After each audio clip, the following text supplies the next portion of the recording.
Invitamos a pasar a la sala a la magistrada Miriam Germán Brito.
Magistrada Germán, buenas tardes. Buenas tardes. Bienvenida.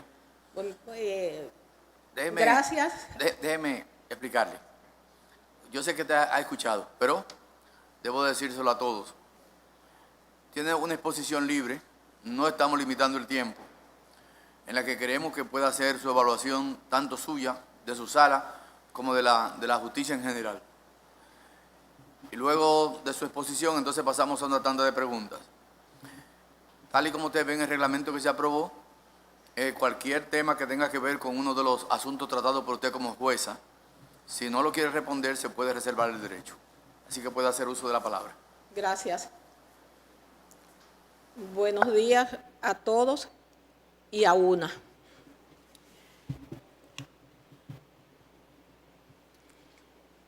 En el servicio judicial de 70 años que tengo, llevo 40 y un poco más. Empecé como fiscalizadora, después juez de paz. Me fui un año a España a un curso de psicología social y cuando volví, juez de paz en Salcedo. Después, juez de instrucción en Moca. Cuando vine a Santo Domingo, me pasé 7 años, como se decía entonces, de abogado ayudante del procurador fiscal. Trabajé con los magistrados Julio Ibarra, también con Alfredo Balcácer Vega y con algunos más. Después entré a la primera sala como juez. Ahí pasé un tiempo y renuncié y estuve alrededor de 1 año y medio fuera. Cuando regresé, fui a la misma primera sala, luego a la Corte y por último a la Suprema Corte de Justicia. Estudié en la Madre y Maestra, el único lugar, la única institución privada en que estudié. En ella me gradué con honores, pero después los estudios anteriores, todos, fueron en escuelas públicas, pero eran una escuela pública donde todavía se sentía la presencia de los principios de Eugenio María de Hostos.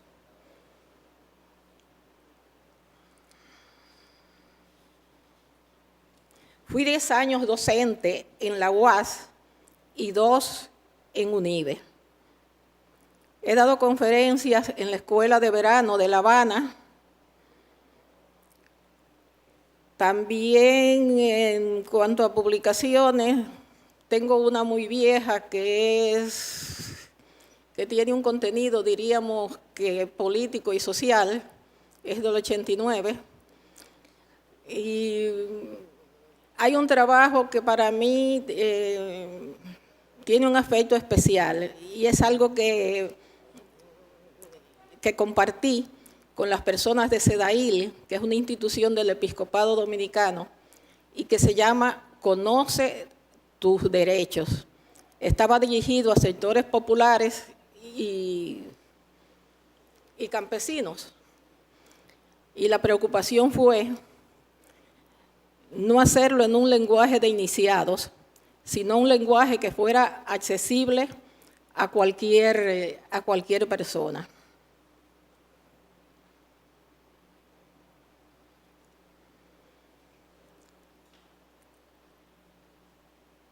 En esto de juzgar, hay cosas por las que uno tiene una sensibilidad especial. Pero frente a esas cosas, uno debe mantener el ojo en el debido proceso. Para mí, las materias que tienen una vinculación especial son las de las mujeres y la de las personas con capacidades diferenciadas. No me gusta el término discapacidad. Lo siento como discriminatorio. Lo de las mujeres es obvio por mi condición de mujer, y la de las personas con capacidades diferenciadas es algo que me toca muy de cerca por una situación que he vivido desde hace 29 años. Por eso cualquier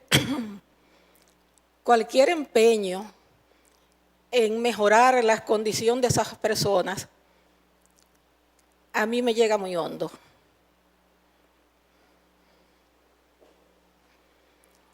En la sala penal tenemos el hábito de deliberar a diario. Los días que hay pleno no nos es posible, a veces por el tiempo, y los días que hay audiencia, por lo mismo. Cuando nosotros llegamos, solamente había un día de audiencias.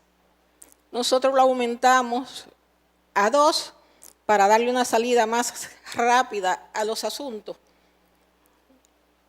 El sistema es un sorteo aleatorio. O sea que nadie puede hacer planes con que esto le va a tocar a fulano, que es mi amiguito, porque así no es. O mi amiguita. Cada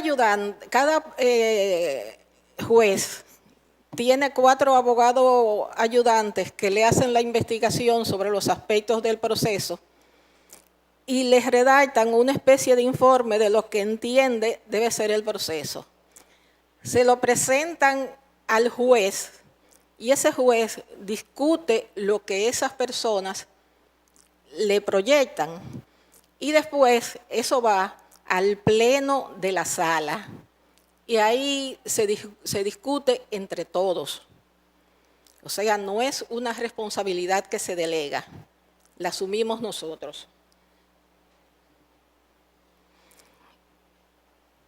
Para la sala penal significó un partir de aguas, la ley 10 del año 15.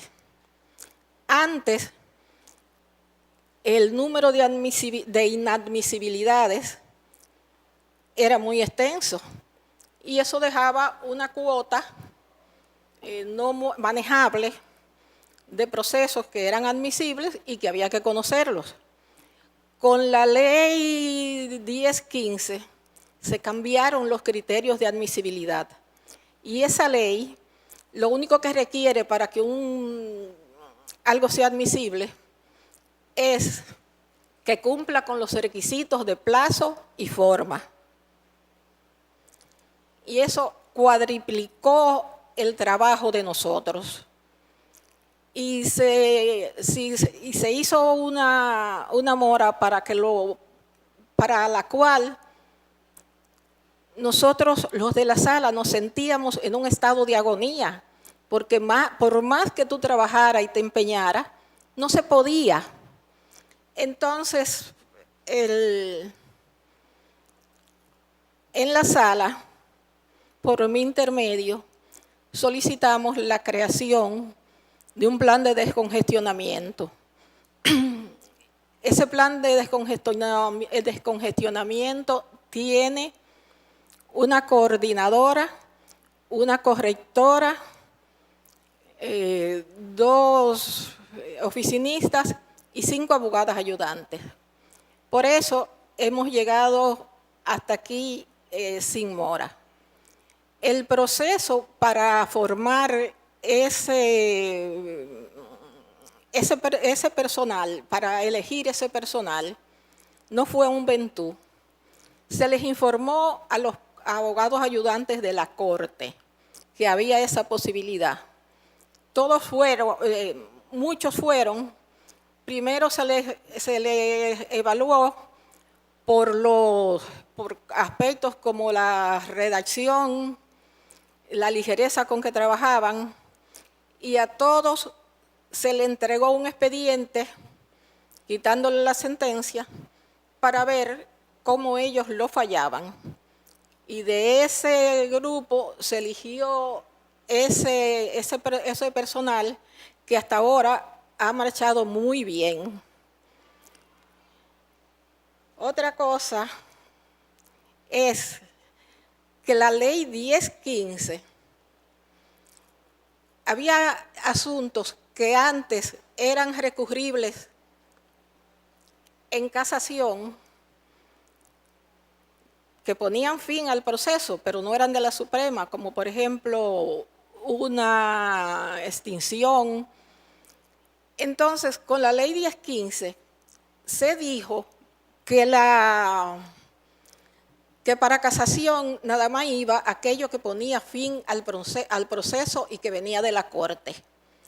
Con eso se dejó sin recurso a esas partes que eran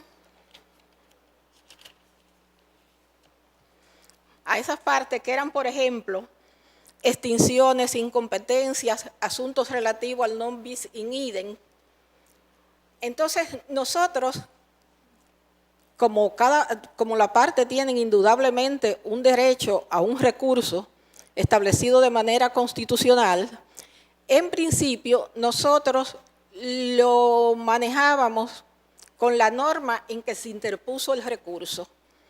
Cuando esas sentencias se agotaron y vinieron otras posteriores a la ley 10 del 15,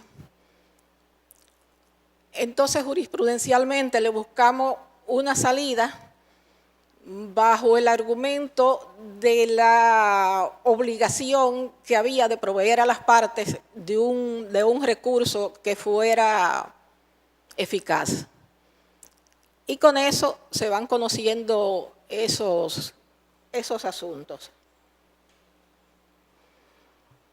No voy a durar mucho, pero yo quisiera hablar un momento de lo que entiendo que es un juez. Un juez no es un pequeño Dios que anda por ahí. Un juez es nada más que un servidor público, pero un servidor público con una característica especial, y esa característica se la dan los materiales sobre los que debe pronunciarse. La interpretación que un juez haga de la ley te puede privar de tu patrimonio, te puede privar de la libertad, te puede privar de tus hijos, y en los países donde hay pena de muerte, de la vida. Así es que el juez no debe olvidar su condición pública, de servidor público, pero tampoco debe olvidar los valores que está manejando. Déjame ver.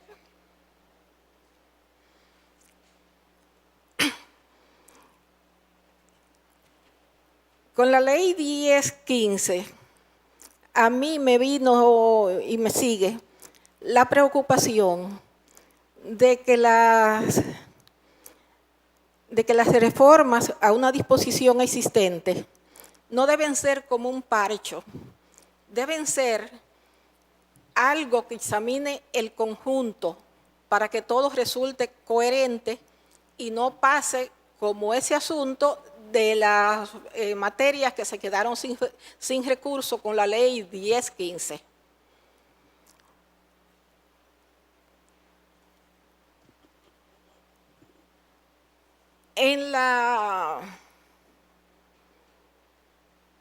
Yo tengo una serie de, ustedes lo han visto en el folder, una serie de disidencias, muchas de ellas en asuntos que han hecho mucho ruido y como es normal, me han traído algunas enemistades, pero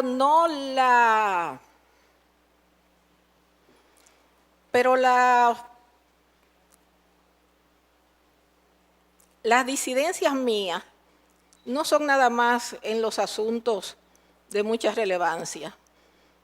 Las de mucha relevancia son pocas. Una del ingeniero Díaz Rúa, otra de la querella que interpuso Guillermo Moreno contra el presidente Fernández,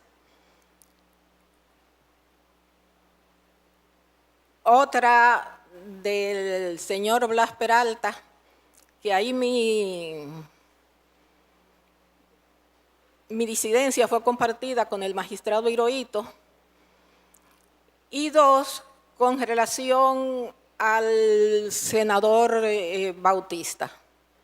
Después hay muchas cosas que son de gente que no es conocida, cosas como por ejemplo de alguien que se queja de que no llevaron a declarar a la gente de la dirección que firmó el acta, cuando se sabe que esa acta puede ser usada como prueba.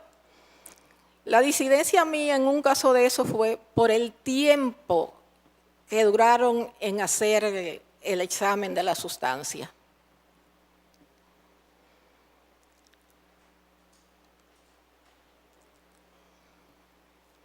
Mi primera elección para estudiar no fue derecho. Lo que yo quería estudiar era letras. Pero en esa época había mucha efervescencia en la UAS y me trancé con mi madre para estudiar lo que más podía llegarle cerca. Y después me gustó la carrera y como dije, me he pasado la vida en ella.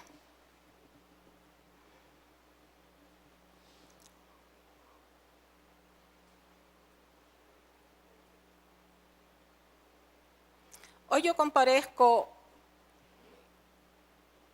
ante ustedes un organismo compuesto en su mayoría por personas legitimadas por la votación directa del pueblo y otros de una manera indirecta. De ustedes depende que yo permanezca 5 años más, porque a los 75 el retiro es obligatorio, en este oficio que amo, o que simplemente quede fuera. Ese es un pensamiento que me ha rondado mucho en todo este tiempo y al final he hecho mía una expresión que oí en una milonga, la milonga de Emilio Gauna, que dice que al Gauna el valor le llegó cuando era debido y que el coraje que pidió le fue concedido. que ni ganó ni perdió, simplemente se marchó tranquilo. Terminé. Ahora ustedes. Preguntas.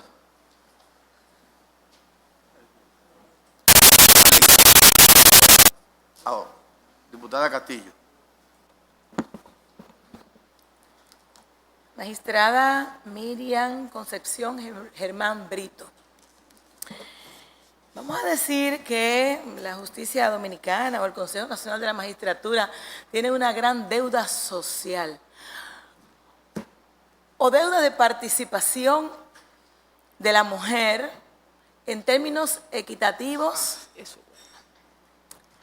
como dice la Constitución de la República, y la paridad ha estado alejada de lo que ha sido el proceso de selección de las mujeres.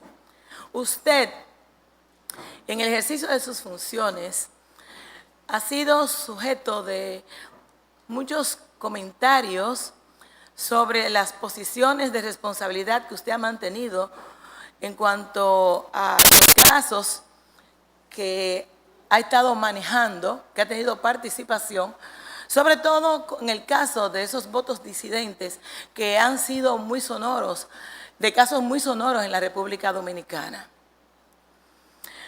Pero nosotros, que no le vamos a preguntar sobre las interioridades de esos casos por el hecho de que es alto sabido de todos los dominicanos y dominicanas y también las posiciones que usted responsablemente ha tomado.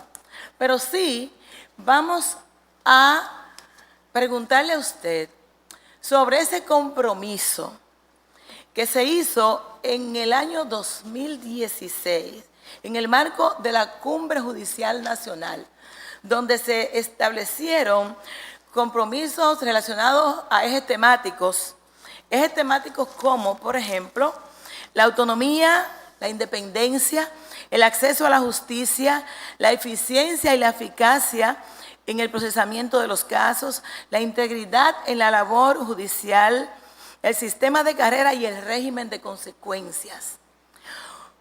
¿Cuál es su opinión sobre el abordaje en el tiempo que ha habido con la asunción de esos compromisos establecidos en aquella interesante cumbre del año 2016? En su pregunta hubo una primera parte con relación a la participación de la mujer. Nuestra participación ha sido, diríamos que casi ínfima. Y con todo este tiempo que tenemos en la Suprema, yo soy la primera mujer que llega a presidir una sala. Y ahí han estado mujeres extraordinarias. Por ejemplo, Margarita Tavares de Malagón. Correcto. Que nunca llegó ni siquiera a presidir una sala y que tenía méritos suficientes para presidir la Suprema. Y en cuanto a los otros compromisos, les reconozco que se ha estado un poco rezagado. La Inspectoría Judicial ha hecho labor en algunos aspectos, pero ha habido un rezago en esos aspectos. Y sobre el tema de los ejes temáticos de aquella cumbre del 2016, ¿y cuál es la evaluación que usted hace a nuestros días? Esa que le dije, que no ha habido el cambio que debió generar esa actividad. Han habido mejoras, pero no en la proporción que debía esperarse después de ese compromiso, que ese compromiso fue precedido por recogida de información en todo el país, en los diferentes departamentos. Esa es la verdad. Gracias.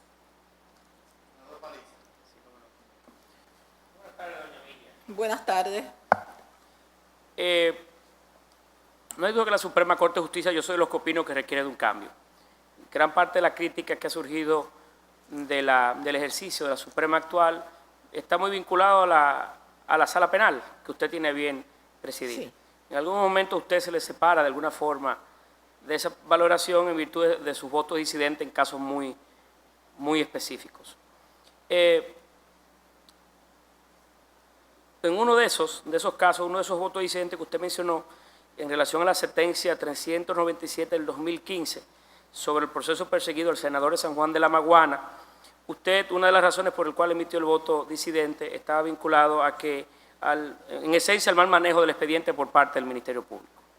De igual forma, recientemente, en el caso de Odebrecht, usted emitió otro voto disidente, que de igual manera expresó, y cito, la mayoría de las pruebas que decía tener el Ministerio Público era fruto de las declaraciones premiadas vertidas en Brasil, no contienen afirmaciones tajantes o precisas sobre actividades de los imputados. ¿Pudiera yo decir de alguna manera que el ejercicio del Ministerio Público, durante estos 7 años, ha pesado mucho en las decisiones que ha vertido en sí la Sala Penal de la Suprema Corte de Justicia en esos casos sonoros? ¿Tiene que ver mucho ese ejercicio o ha sido propio de otras realidades la que han influido en esos casos? Usted debe saber el papel que tiene el juez, que es un tercero imparcial, que debe decidir sobre lo que le sirven. Y, por ejemplo, la teoría de un caso que tenga el Ministerio Público no es prueba.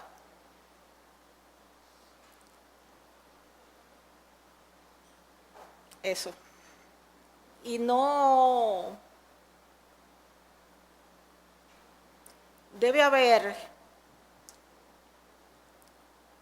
una litigación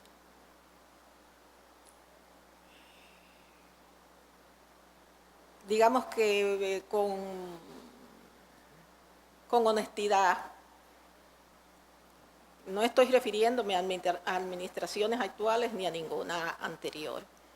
Debe haberla con honestidad y que cuando tengan que hacer algo digan el por qué.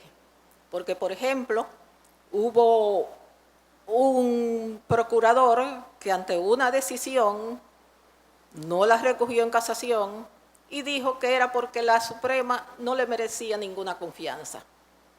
Podías decir eso después de haber apelado y viendo qué conducta había asumido la Suprema frente a ese asunto.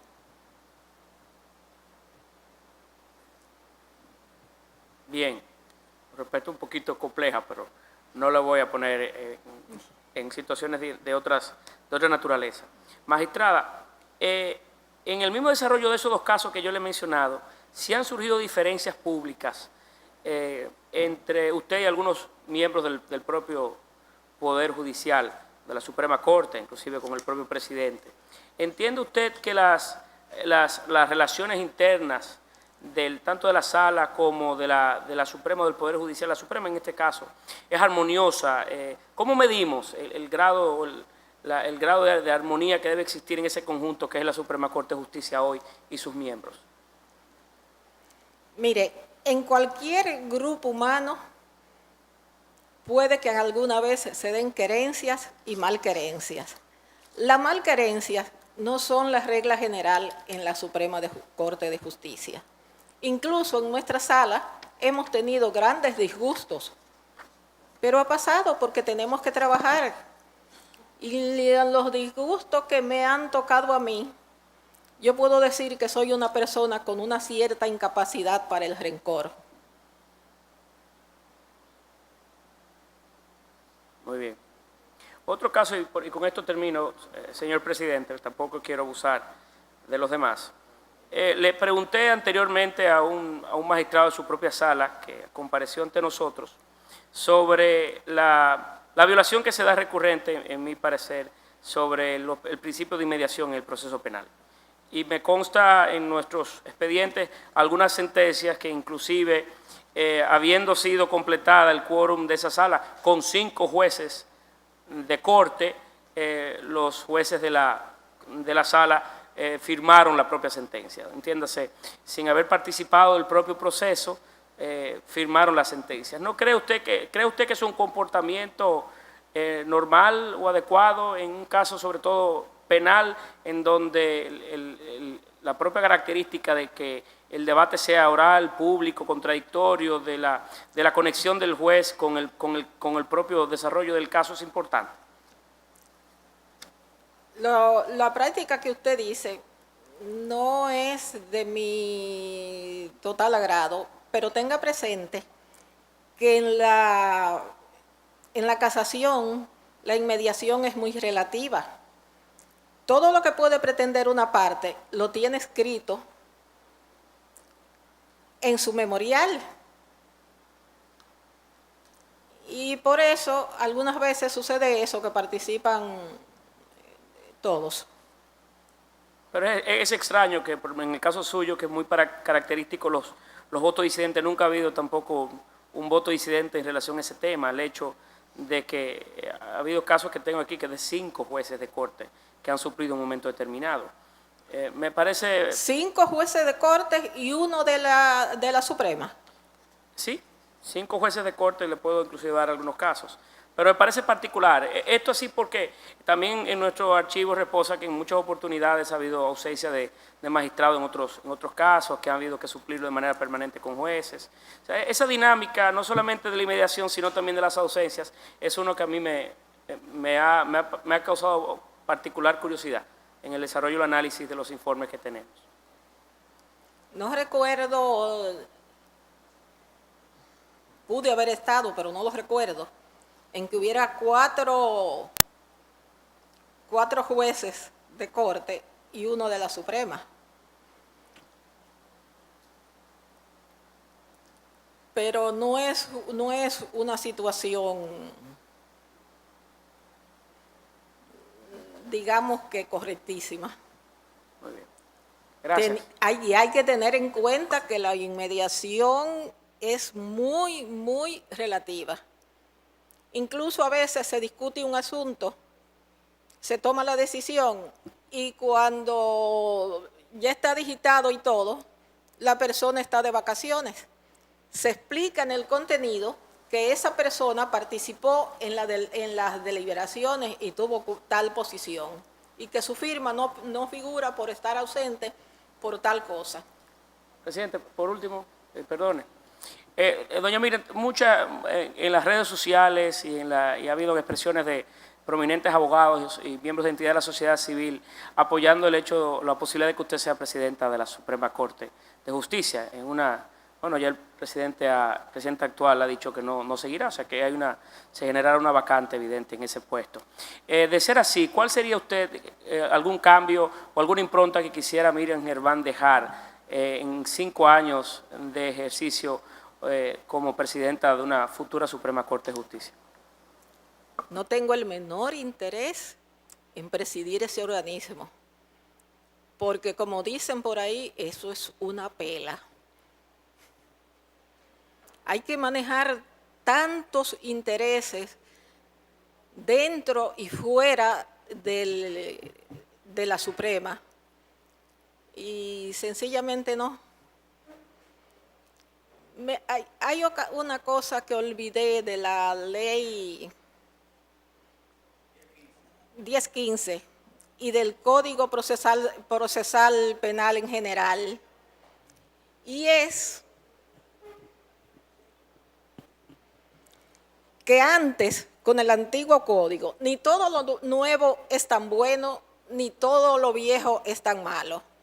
Antes, usted podía sencillamente presentarse en secretaría y decir, no estoy conforme con esa sentencia, por eso apelo y firma. Pero ahora tiene usted que redactar un memorial que reúna las condiciones que dice la ley, y eso pone muchas veces a las personas en condición de sufrir mucho la impericia del abogado. Por ejemplo, el otro día me encontré un recurso que si yo no lo veo, no lo hubiera creído. Era un individuo que estaba en una esquina parado con un grupo. Llegó un vehículo de la Dirección Nacional de Control de Drogas, él salió huyendo, lo agarraron y tenía hasta en los zapatos. Lo condenaron. Cuando fue a la Suprema, el memorial de casación, cuando yo lo leo, dice que uno de los motivos es violación a los derechos constitucionales fundamentales. Yo digo, déjame ver cuál fue la violación. ¿Sabe cuál fue la violación? Textualmente, que el libre tránsito es un derecho y que su cliente podía ejercerlo a la velocidad que le pareciera. Esa persona estaba en un estado de indefensión.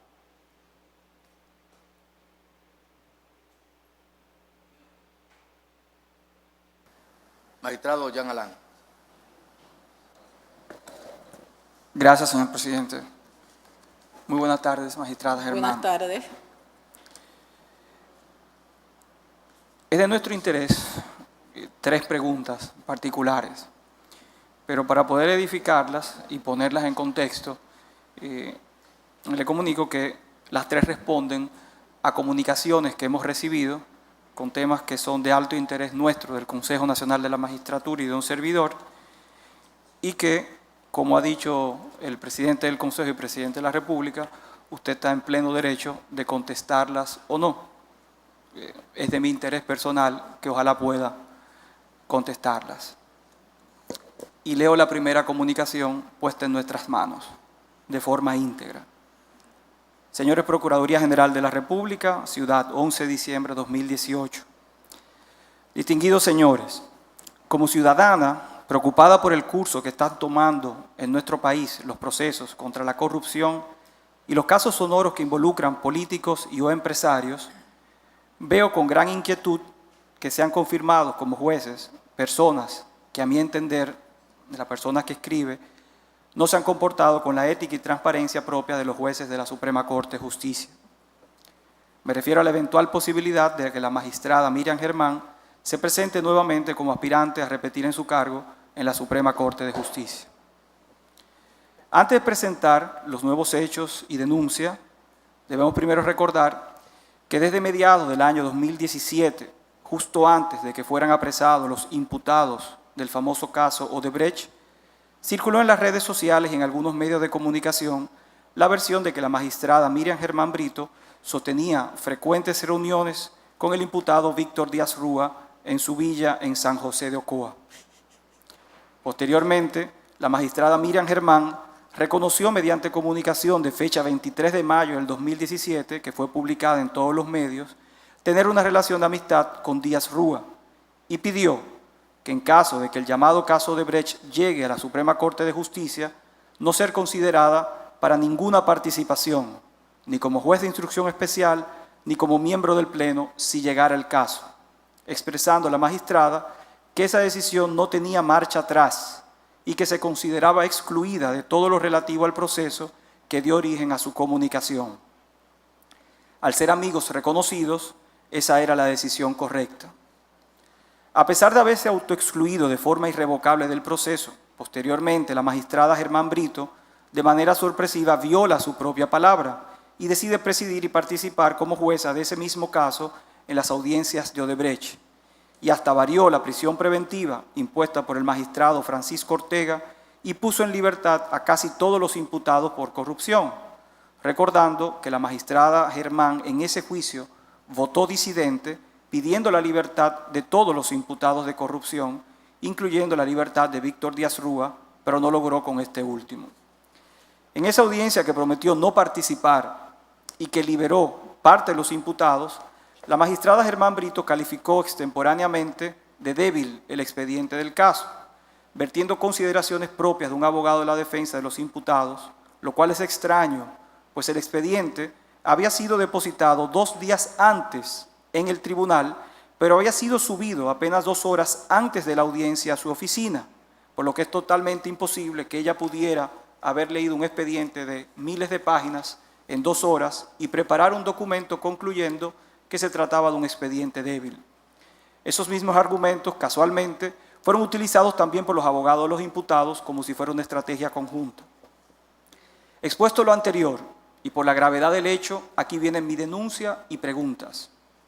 Le ruego, magistrado, preguntar, ¿por qué en el caso más grande de corrupción de nuestro país, la magistrada Miriam Germán continúa sosteniendo reuniones ocultas con el señor Víctor Díaz Rúa?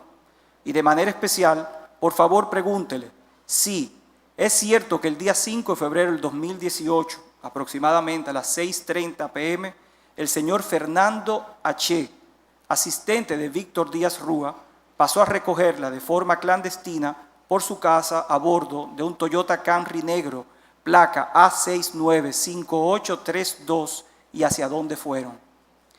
Pregúntele si en medio de todo este escándalo se reunió de forma oculta con el imputado Víctor Díaz en la Torre Mareventos de la calle Núñez y Domínguez por espacio de 2 horas en el apartamento 9B, propiedad de Víctor Díaz, a través de una de sus empresas ocultas.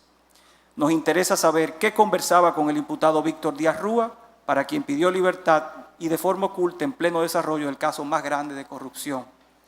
Y si todo esto fuera poco, pregunte por favor si el 22 de noviembre del 2017 a las 2 p.m., si se reunió o no también con el licenciado Santiago Rodríguez, íntimo amigo de Víctor Díaz y abogado del imputado Conrado Pitaluga, en la librería Cuesta, avenida 27 de febrero con Lincoln. Perdón.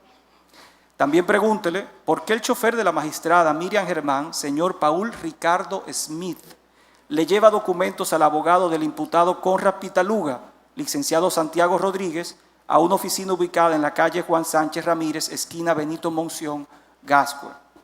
Honorable magistrado, soy responsable de mis denuncias y para el caso de que la magistrada Germán se atreva a negarse, aquí les remito adjunto fotos y videos de esas reuniones para que usted se las muestre a ella y al país, las cuales fueron tomadas en las vías y espacios públicos en ejercicio de mi derecho como ciudadana. Estas son solo unas muestras de varias reuniones ocultas que tengo otras documentadas.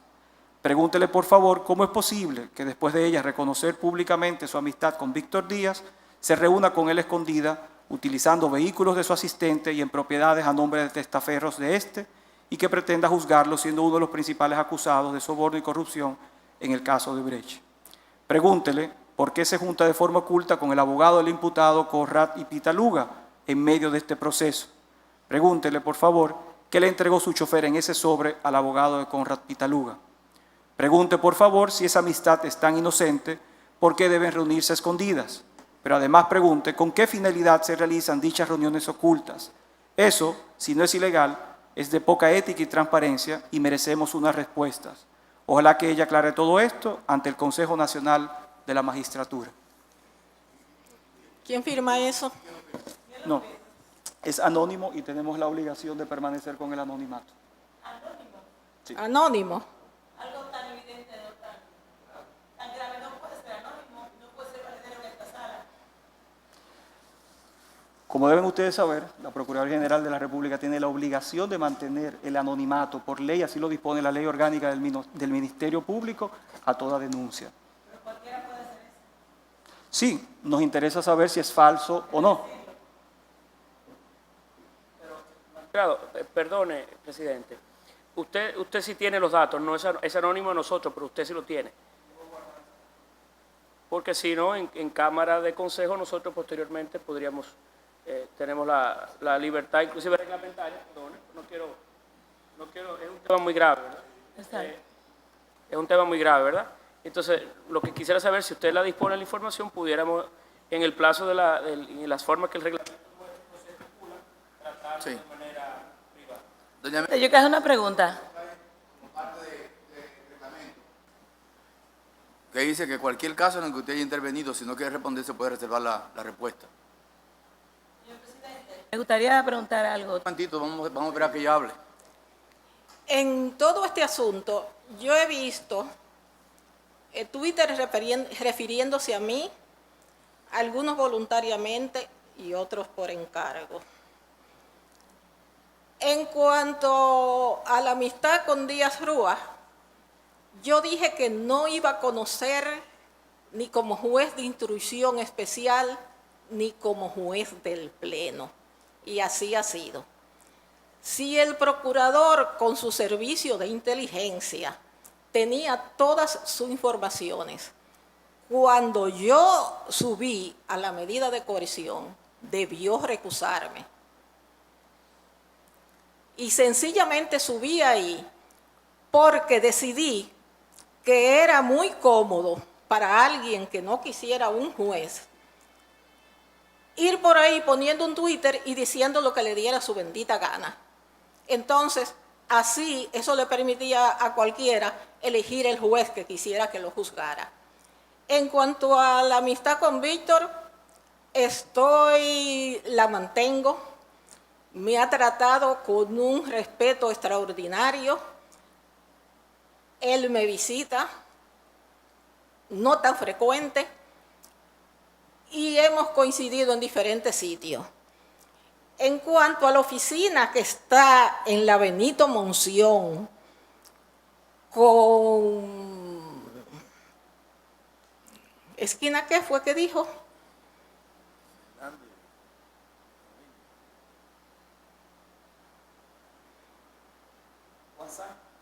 Esquina Juan Sánchez Ramírez, esquina Benito Monción. Esa no es la oficina de Santiago Rodríguez, de Chago, que es mi amigo del alma. Que ojalá todas las amistades que ustedes tuvieran fueran gente como Chago. Chago es una persona con una formación exquisita, tanto en derecho como en la cultura en general. Y los paquetes misteriosos son libros que si quieren pueden ir, vayan ahora y allánenle su oficina a Chago a ver qué es. Y también yo le mandaba muchas cosas, no a Conrad Díaz, libros, folletos, cuestiones.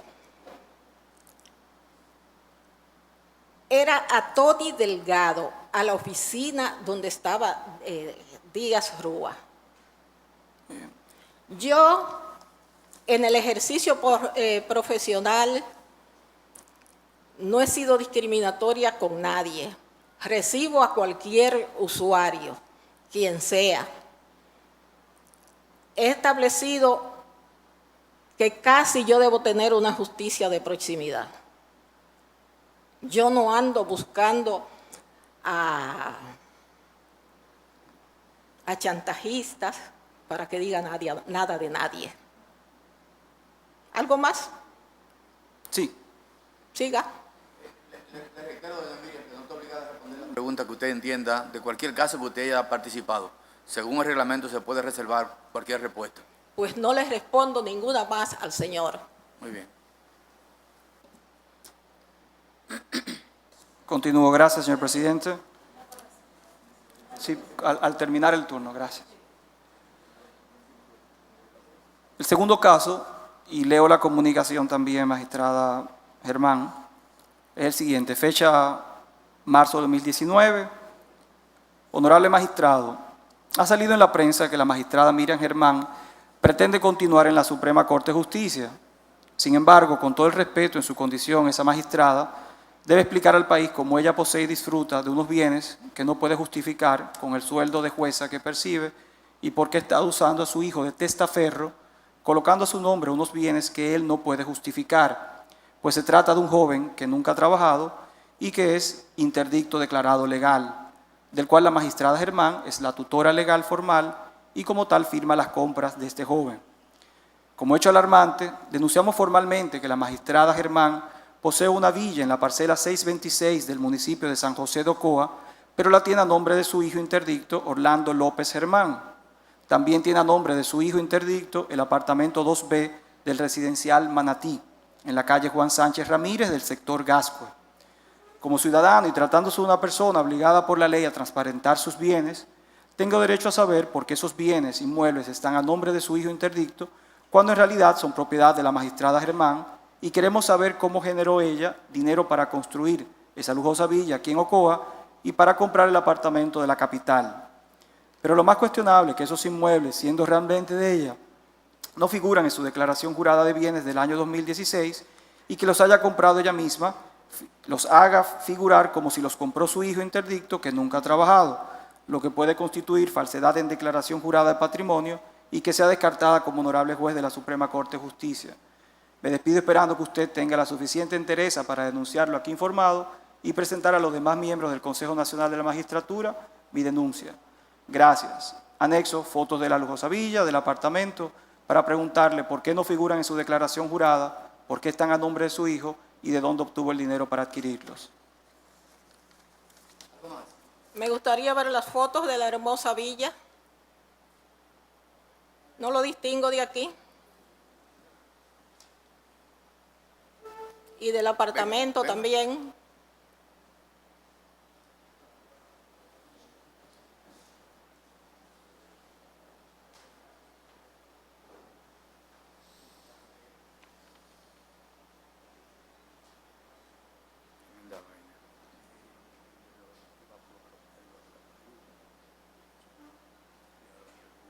Este no es el lugar donde yo vivo. El lugar donde yo vivo tiene todo el frente con enredaderas colgando. Y en cuanto a la casa de Ocoa, sí es esta. Y le voy a decir una cosa. Yo tengo 4 hijos. 2 de ellos nacieron fuera del matrimonio. Su padre era el doctor Antonio López Rodríguez. Antonio López Rodríguez tenía una casa en las Mercedes. Tiene 2 solares frente a Hemingway. Tiene un terreno que da a la Charles de Gaulle,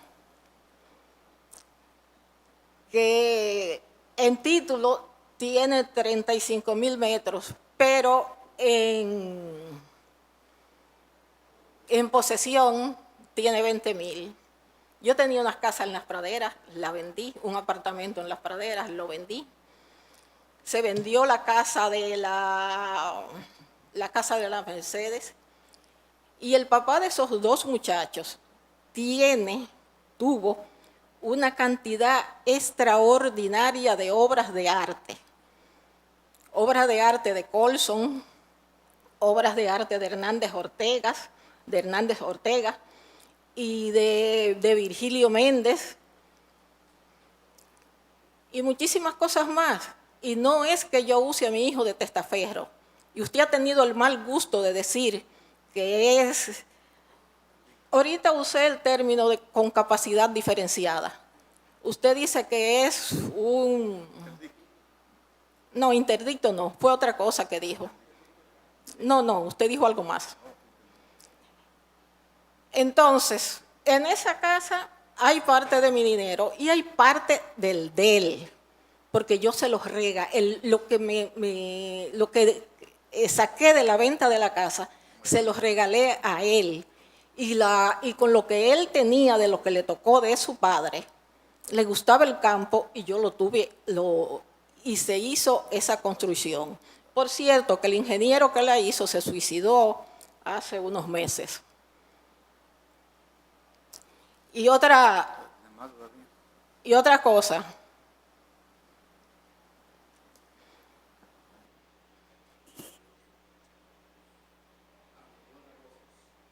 Sí, una última.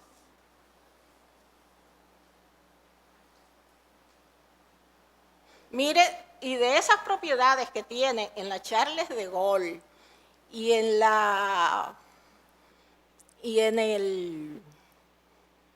por allá frente a Hemingway, más unas propiedades ¿cómo es que se llama esta zona rosera por Macorís? Por ahí, otras propiedades que tienen. Esas eran de su padre. Y de eso, lo único que yo tengo es una deuda de 3 millones de pesos con el BHD, que tomé el préstamo para pagar el IPI de la propiedad de la Charles de Gaulle y de las otras 2. Y me hizo 3 millones de pesos porque logré que me le quitaran la mora y los recargos. Sus agentes especiales no llegaron ahí. No llegaron ahí, pero sí me entregaron un contrato, todas las personas que conocemos, porque mucha gente le envía información a uno, no solamente esa denunciante, no son agentes. lo dijera si son agentes. Ahora les voy al tercer punto. Pero sí nos dieron los contratos de compraventa donde no se hace ver ningún tipo de donación, ni tampoco se hace ver ningún tipo de herencia. Si no hubiéramos tenido eso, no hubiéramos traído el tema para dar la oportunidad de aclararlo. O sea, son contratos de compraventa pura y simple firmados por Miriam Germán, donde se paga dinero en efectivo para la compra del solar Docoa en particular. Lo tenemos aquí, se lo puedo también mostrar. Y yo le mandé una lista, le mandé una información al Consejo sobre todo lo que yo había percibido y de dónde venía cada cosa que había comprado mi hijo. Entonces yo no sé. Tercero y último.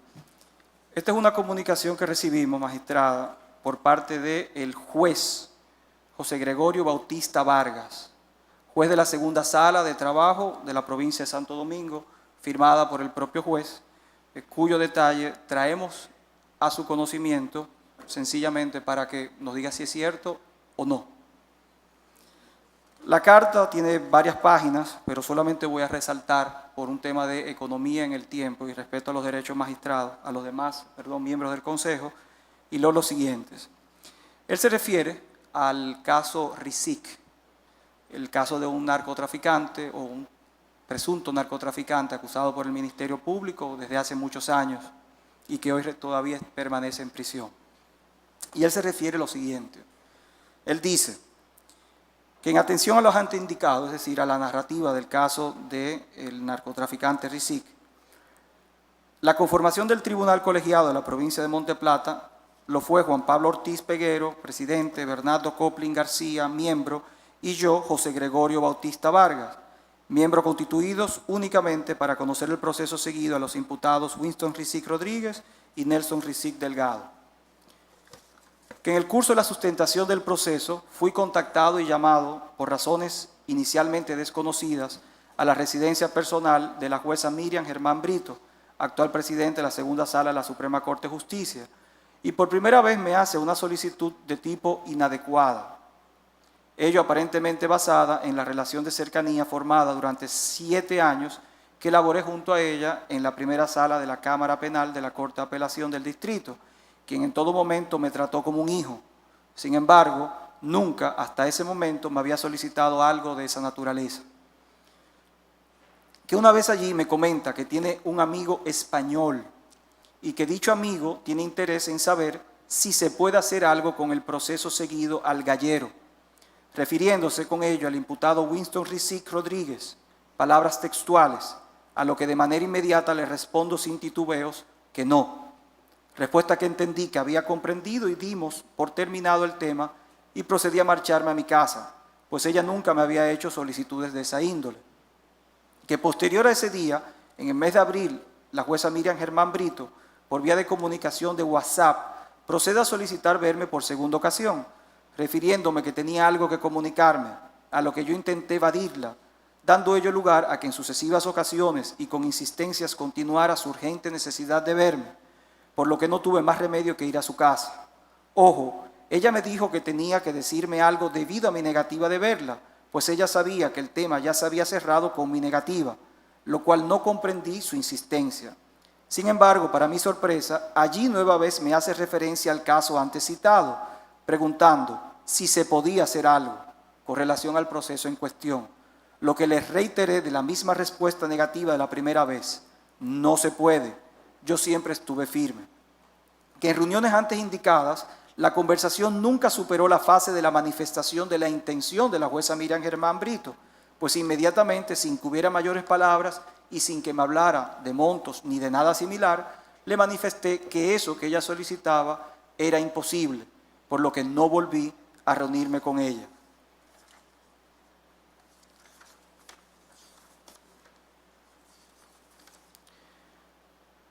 Afirmo de manera categórica que estoy ansioso porque se evidencie la verdad del asunto y para ello me pongo a total disposición para colaborar con cualquier diligencia investigativa que deseen y apruebo cualquier tipo de búsqueda. El presente documento ha sido redactado en fecha 17 de enero del 2019, José Gregorio Bautista Vargas, juez.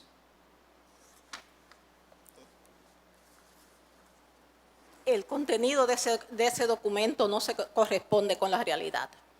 Lo que él ha dicho sí es que para mí fue como un hijo. Yo quise mucho a su padre, que trabajamos muchos años juntos, Julio Bautista, y no recuerdo haberle nunca solicitado nada a ese joven. Tengo entendido que él ahora está envuelto en una serie en un asunto como de una especie de obsesión religiosa, pero no sé más nada.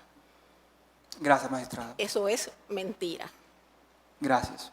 No conozco a ese señor, no tengo ningún interés, no tengo fortuna personal y de este puesto me voy como salí. Y si usted quiere, si esto fuera de doble vía, habláramos de usted. Muchas gracias. Prueba de todo lo que ha planteado aquí. Sí, señor presidente.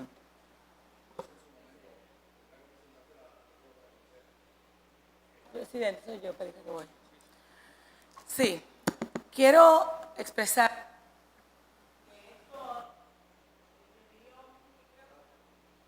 mi opinión ha sido una burda agresión, improcedente, premeditada y alevosa para los fines del lugar, con una irresponsabilidad del anonimato, donde cualquier persona que bien pudo utilizar el mecanismo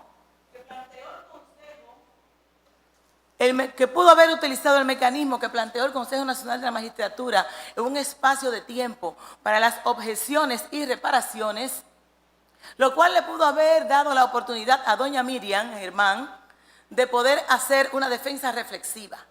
Pero ante tanta irresponsabilidad, yo creo que el Consejo Nacional de la Magistratura debe desestimar todas estas imputaciones irresponsables, porque esto se puede hacer para cualquiera de los postulantes, o en este caso de los evaluados, que pudieran estar en esta sala y que cada quien tendría que poner su barba en remojo ante tanta irresponsabilidad. De manera que en lo que respecta a nosotros, como miembros del Consejo, este Consejo se respeta. Y es por primera vez en la historia que he visto tanta agresión irresponsable, lo cual nosotros no podemos darle aquiescencia.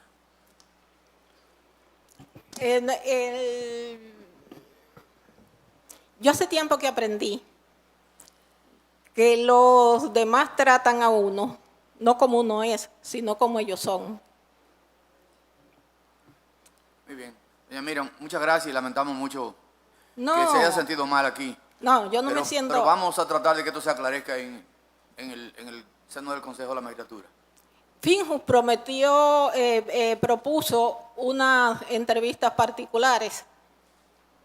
Yo pensé que si el señor quería alegar lo que quisiera, quizá podía hacer uso de ese recurso. Pero fue mejor que lo hiciera así. Y porque no evidencia un interés de esclarecer, sino un interés de dañar. Muchas gracias. Ok, buenas tardes.